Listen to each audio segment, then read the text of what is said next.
Thank you, Mr. Chairman. Let me start with Ms. Wilson. In addition to serving as a consumer advocacy organization, the Center for Responsible Lending also provides alternatives to payday lending.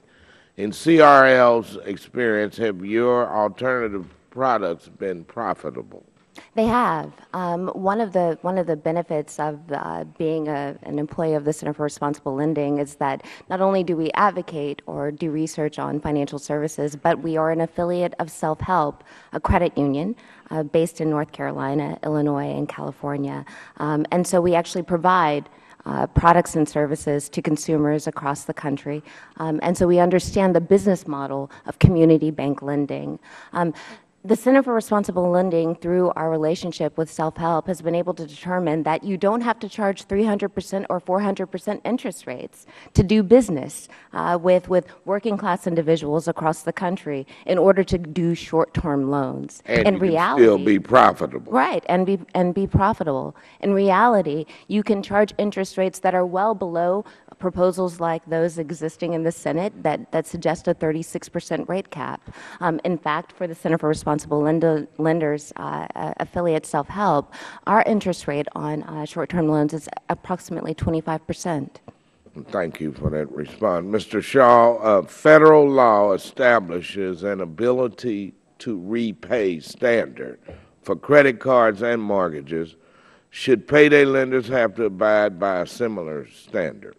They certainly should have to abide by an ability to repay standard, no question.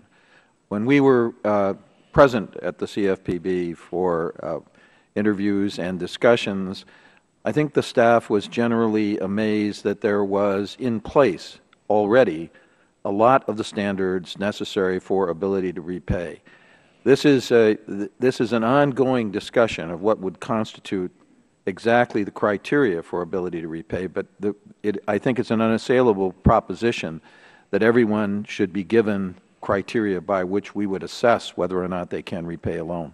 So you think your industry will come up with a bright line that says, okay, these are the standards, this is what a person has the ability to repay us on a monthly or weekly basis, and then it'll be accepted universally by the industry? Congressman Clay, I have learned the hard way that this is a very diverse industry, and I would never attempt to speak to everyone within it or speak for everyone within it. I would say that our members who are, I think, committed to a higher standard and to reform are completely willing to take up the issue of ability to repay, work with the Bureau on it, and come to a conclusion that I think could be accepted by everyone within our membership. Okay, that's a fair response. Let me ask you about, in light of CFPB's enforcement actions and supervisory highlights of the payday lending industry, why do you still believe that state regulation provides adequate protections for consumers nationally?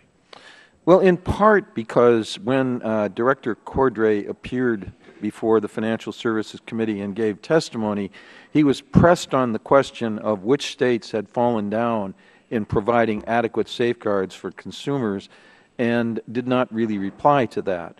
It is hard to convey exactly all of the differences that exist state by state within the payday empire.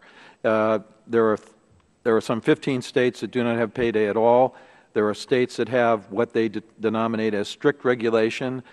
California really has a payday loan that amounts to $270, $273. Florida has a very different situation from that. The analysis that should be done and that we recommend to the Bureau is to take each of the states that have a payday component and determine what needs to be preempted by the Bureau because there is a specific weakness or specific problem within it. I am concerned about preemption because one of the models that is being put forward as an exhibit, a good exhibit, is Colorado, but there doesn't seem to be an appreciation that you don't get to the Colorado model unless you have the ability within the states to experiment, make determinations on their own, and out of the best of that, we can come up with a comprehensive set of norms that I think would serve the industry well. Thank you for that response. Okay, my time. I thank the gentleman, and now